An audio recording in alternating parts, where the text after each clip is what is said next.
At 4:07 a.m. on January 3rd, 2025, a security camera mounted on the exterior of an apartment complex in Roselawn, Michigan, captured something that investigators would later describe as the most disturbing footage they had ever reviewed in a murder case. A man emerges from a building pushing a shopping cart. Not an unusual sight in daylight, not an unusual sight near a store or a parking lot. But at 4:07 in the morning, in freezing January darkness, a man pushing a shopping cart along the tree line that separates one apartment complex from the next is not running an errand. He pushes the cart slowly, deliberately. He is wearing a black coat with a fur-lined hood, dark ripped jeans, and a black hat. He moves without urgency, which is somehow more disturbing than if he had been running. This is a man who has had hours to think about what he is doing, hours to calculate, hours to decide that this is the only way forward. He reaches the dumpster at the far left corner of the camera's vision. The darkness at that edge of the frame is almost total. The camera can barely see him, but it sees enough. He tries to lift something from the cart into the dumpster. He fails. Whatever he is lifting is heavy enough that his first attempt does not work. The object falls. He collects it from the ground. He tries again. With effort, visible, physical effort, he gets it in. He stands at that dumpster for nearly 5 full minutes. Then he walks back inside. His name is DeAndre Booker. He is 32 years old, and the woman he had been in a relationship with, the woman who had trusted him, whose family had welcomed him, whose 7-year-old and 10-year-old sons had played basketball with him in the driveway, had walked into his apartment 17 hours earlier and had not walked back out. Her name was Ashley Elkins. She was 30 years old. She was a mother. She was a daughter. She was a sister. She ran a hairstyling business from her home. She sent her mother sporadic texts throughout the morning of January 2nd until, at just after 9 o'clock, those texts stopped. She has not been found. This is her story, and it deserves to be told completely.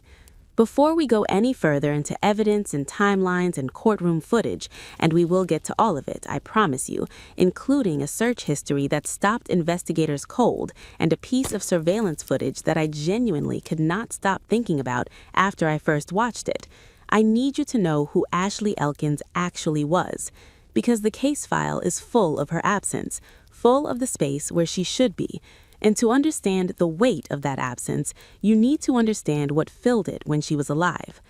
Ashley was 30 years old and lived in Warren, Michigan, a working-class city just north of Detroit, where people know their neighbors and family is not just blood, it is the entire structure that holds a life together. Ashley's life was built on that structure completely.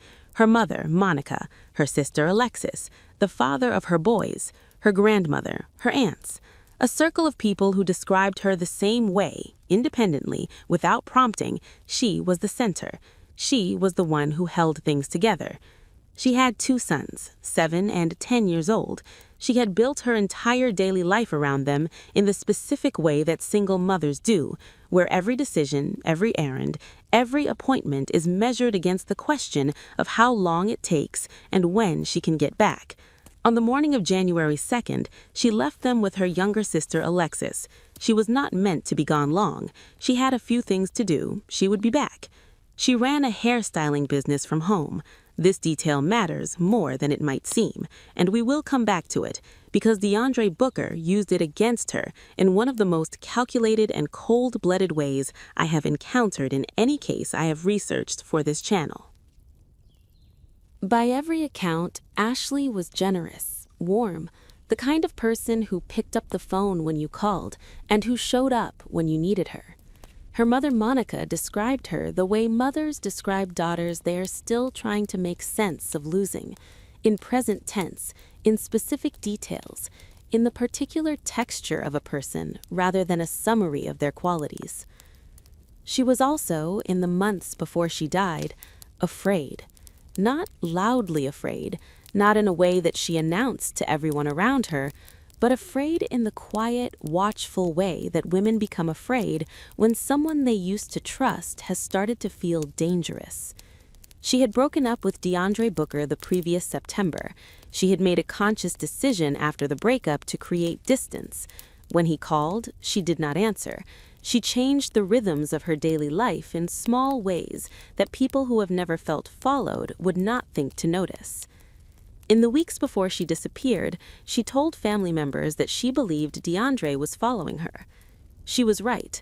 She just did not know yet how right she was, or what he had already started planning. Ashley Elkins and DeAndre Booker had been together for approximately 1 year.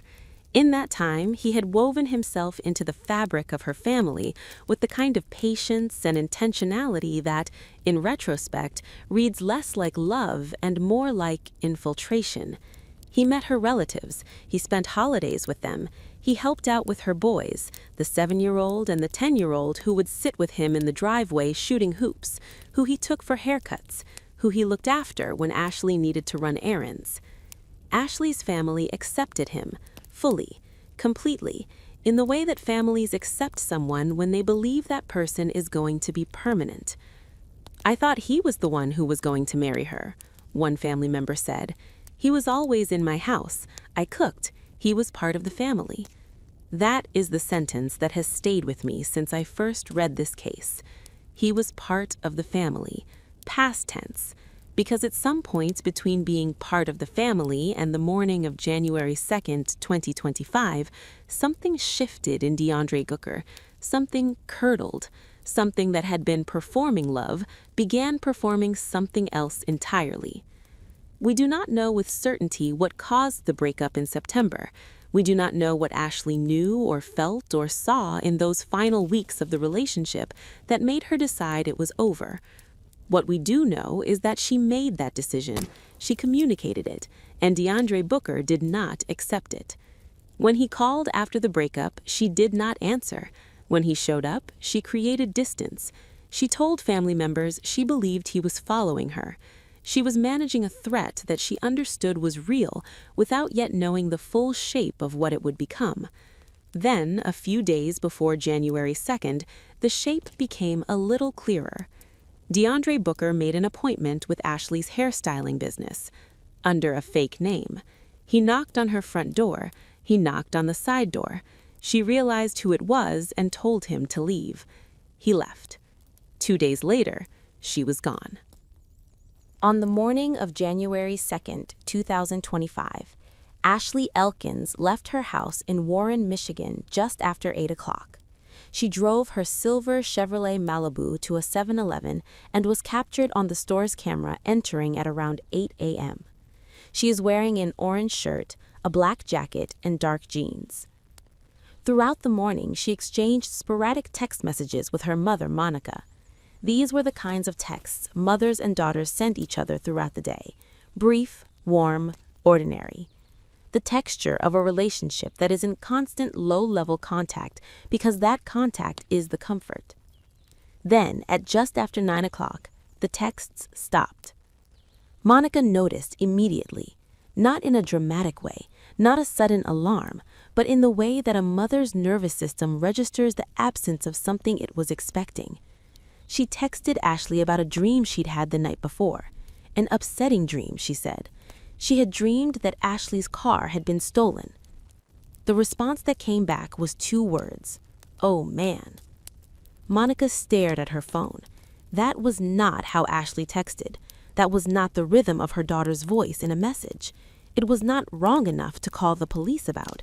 It was not wrong enough to name clearly, but it was wrong enough that Monica did not put the phone down. She tried to FaceTime. No answer. She drove to Ashley's house. Ashley had already left. Hours later, another family member received a text from Ashley's number saying she was heading to a specific beauty supply store. Shortly after that, Ashley's phone was turned off. Then it was turned back on. And then there was nothing. Ashley's sister, Alexis, opened the Find My iPhone app and tracked Ashley's phone to its last known location. The address that came up was on the 2900 block of Pinehurst Street in Roseville, Michigan. Alexis recognized it immediately. It was DeAndre Booker's apartment. Monica, Alexis, and the father of Ashley's boys drove to Pinehurst Street. Ashley's silver Malibu was not in the parking lot. There was no answer at DeAndre's door. The apartment was quiet. The parking lot was quiet. Everything was quiet in the specific way that places are quiet after something violent has already happened and been cleaned up. Monica called police that evening. She could only speculate as to why Ashley would have gone to DeAndre's apartment that morning. They had broken up months ago. To her knowledge, they were no longer in contact. But Ashley's phone had been there, and now it was not, and neither was Ashley. 2 days after Ashley went missing, DeAndre Booker called Roseville police. He told them he thought his apartment had been broken into. He did not go to the apartment himself when he made the call. He did not meet officers at the door when they arrived. What officers found when they got there was a front door that was unlocked and sitting slightly ajar, which did not suggest a burglary so much as it suggested someone who had left in a hurry or who wanted the apartment to be found in a specific condition. They let themselves in. And what they found inside DeAndre Booker's apartment on Pinehurst Street is one of the most disturbing crime scenes documented in a domestic murder case in recent years.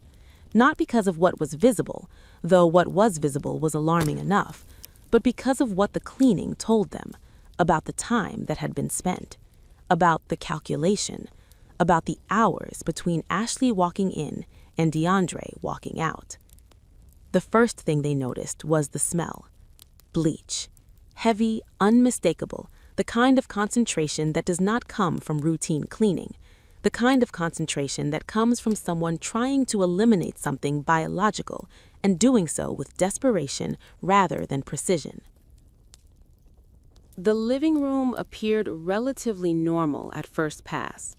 A laptop and headphones sat on the table, still there, undisturbed, which immediately contradicted the supposed break-in.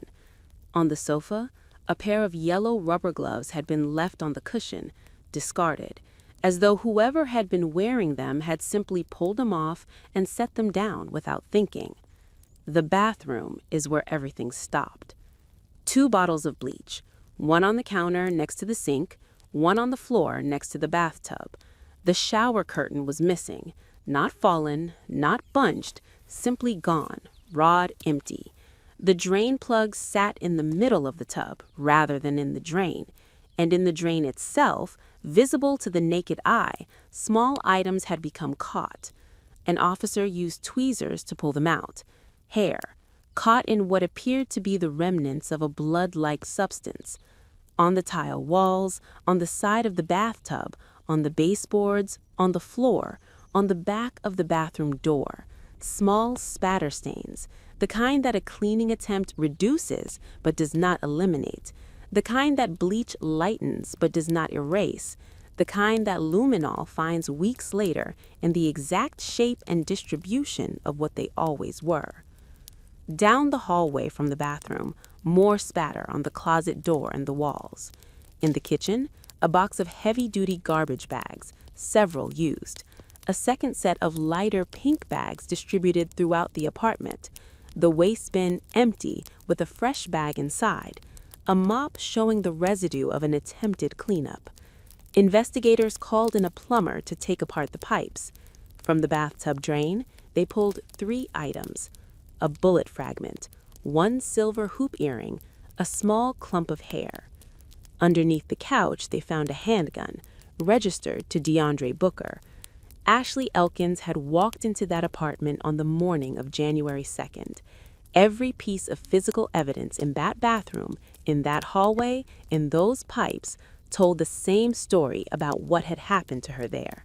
And when forensic teams applied luminol solution to the walls and floors, the full extent of the cleaning that had been attempted became visible. A map of violence that bleach had tried to erase and science had refused to let disappear. Ashley's DNA came back as an overwhelming percentage match to the samples taken from the bathroom, the hallway, and elsewhere throughout the unit. She had not left that apartment alive. Here is where I need to slow down. because what I'm about to walk you through is the surveillance footage from the cameras positioned around DeAndre Booker's apartment complex on Pinehurst Street. And I want you to understand, before I describe it, that this footage, the sequence of events it captures across almost an entire day, is not just evidence of a crime. It is a documented portrait of a man who believed he could make a person disappear, who had enough confidence in his own planning to spend hours, methodically, in view of cameras he apparently did not know were there, doing what he needed to do. The camera facing the parking lot of the Pinehurst complex captured Ashley arriving that morning. She is wearing the orange shirt, black jacket, and dark jeans from the 7-Eleven footage, the same clothes she left her house in. She parks, she walks toward the building. She does not know that this camera exists. She does not know that this moment is being recorded. She walks in the way that a person walks when they believe they are simply going somewhere they have been before, to talk to someone they used to know, and then going home. A few hours later, the same camera captures two figures walking toward Ashley's silver Malibu. The man is wearing dark jeans, a black coat, and a hat. He appears to be DeAndre Booker. The woman is wearing different clothing than Ashley arrived in. Different clothing. The camera angle does not allow for precise identification, but the implication is immediate and devastating. Someone had changed her clothes, or someone else entirely was wearing them. The couple get into the car. After a brief pause, the woman gets into the driver's seat. They take a left out of the complex. Ashley's silver Malibu never returns to that parking lot. And then the real footage begins. At approximately 3 o'clock in the afternoon on January 2nd, hours after the car has left, hours after whatever happened in that bathroom happened, DeAndre Booker emerges from his building carrying what appears to be a large cardboard box. He walks it to a dumpster in the far corner of the parking lot. He deposits it. He goes back inside. This is the beginning of a sequence of activity that will continue for the next 13 hours. By the time it goes dark, he is still moving. At around 11 p.m., a figure crosses the street to the 7-Eleven. He returns pushing a shopping cart. Shortly afterward, he carries a pink bag to the dumpster. He goes back inside. He comes out again. Another bag. Another dumpster. He works with the methodical rhythm of someone who has made a plan and is executing it one step at a time. At 1 o'clock in the morning, he carries a large, heavy-duty black garbage bag to the north parking lot dumpster. At 4 o'clock in the morning, he emerges again with the shopping cart. This is the moment that I described at the very beginning of this documentary. This is the footage that investigators described as the most disturbing they had ever reviewed. The cart is not empty. He pushes it along the walkway. He navigates around a fence that blocks his first path.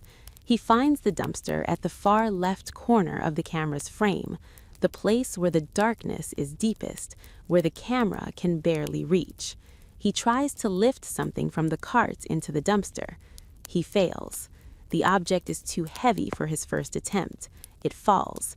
He collects it from the ground. He tries again. With visible, physical effort, the kind of effort that a camera captures in the particular way a body strains, he gets it in.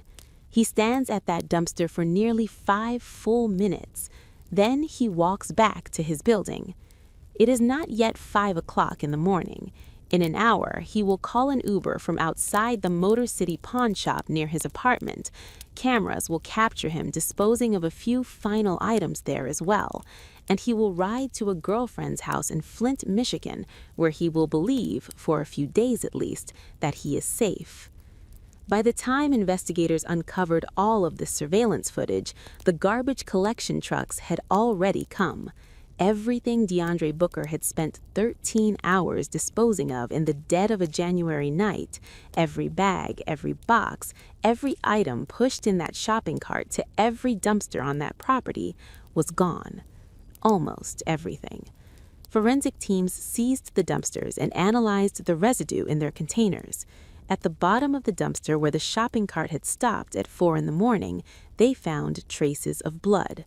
The DNA matched Ashley Elkins. Now I need to tell you about the search history, because everything I have described so far, the apartment, the bathroom, the bleach, the 13 hours of footage, all of it tells you what DeAndre Booker did on January 2nd and January 3rd. The search history on his phone tells you something far more disturbing. It tells you what he was thinking before any of it happened. Law enforcement obtained DeAndre Booker's cell phone when they arrested him at the girlfriend's house in Flint, Michigan.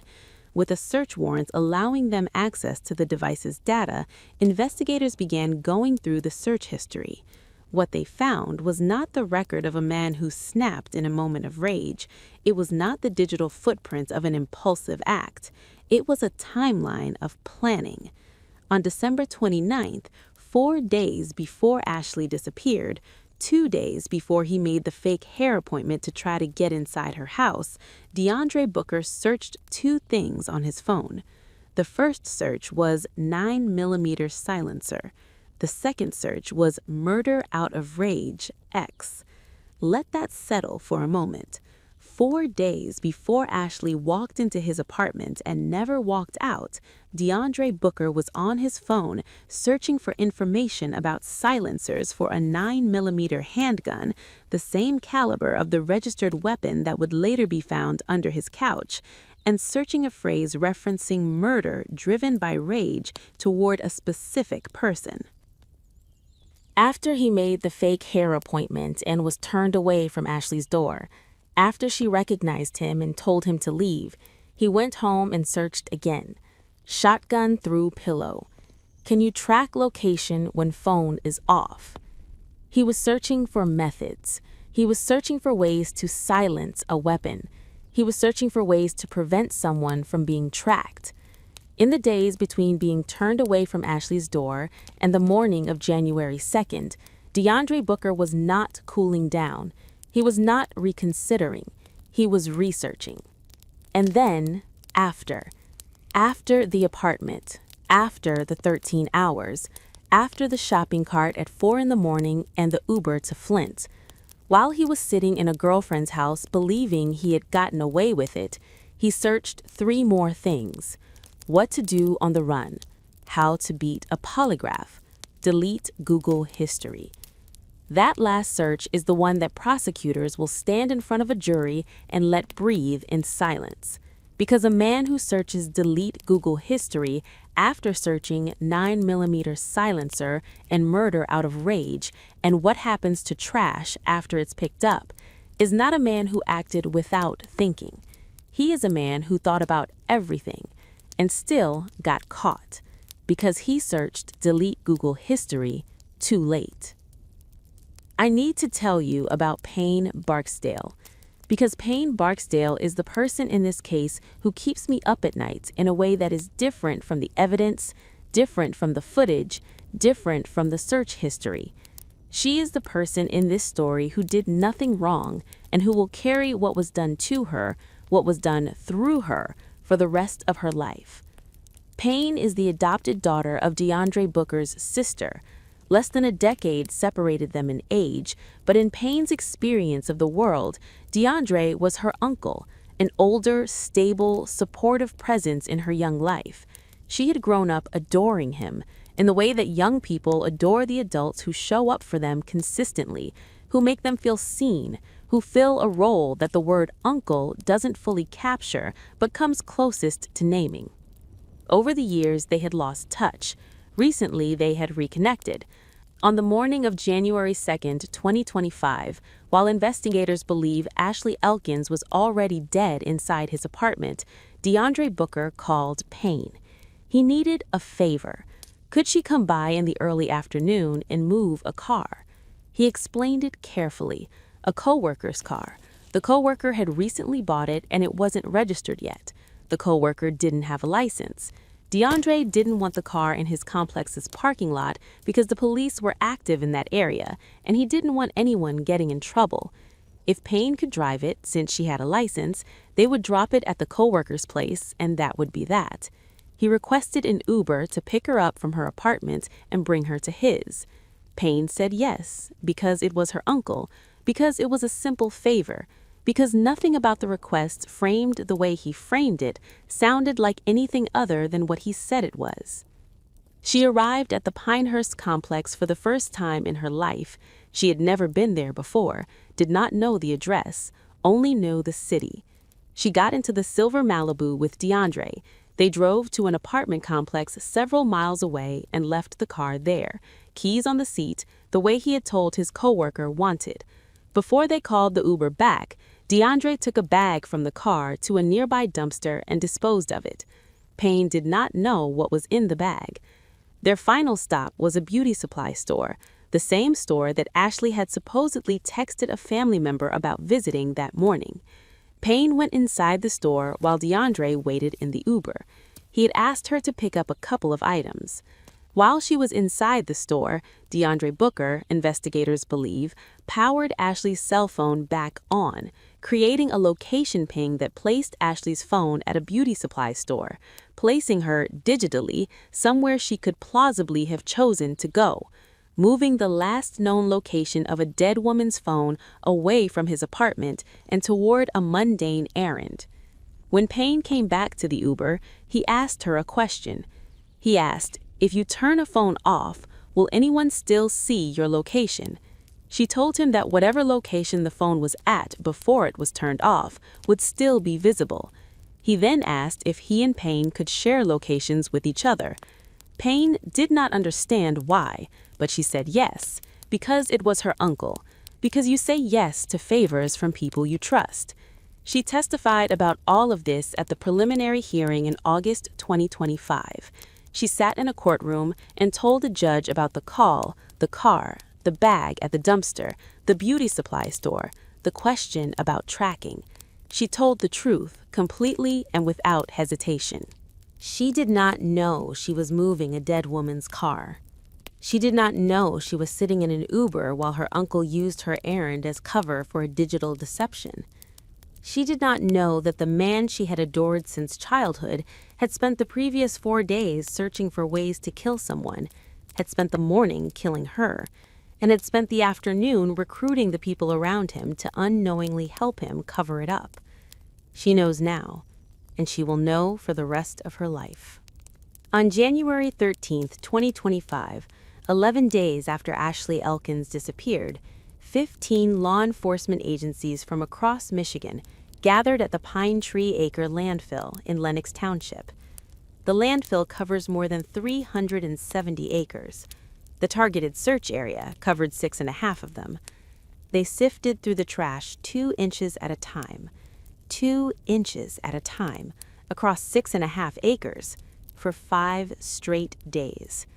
They were looking for any item linked to the murder, any piece of evidence that had survived the collection trucks and the transfer station on Grosbeck Highway and the journey to Lenox Township. Any fragment of anything that could tell them something more about what happened on the morning of January 2nd inside that apartment on Pinehurst Street.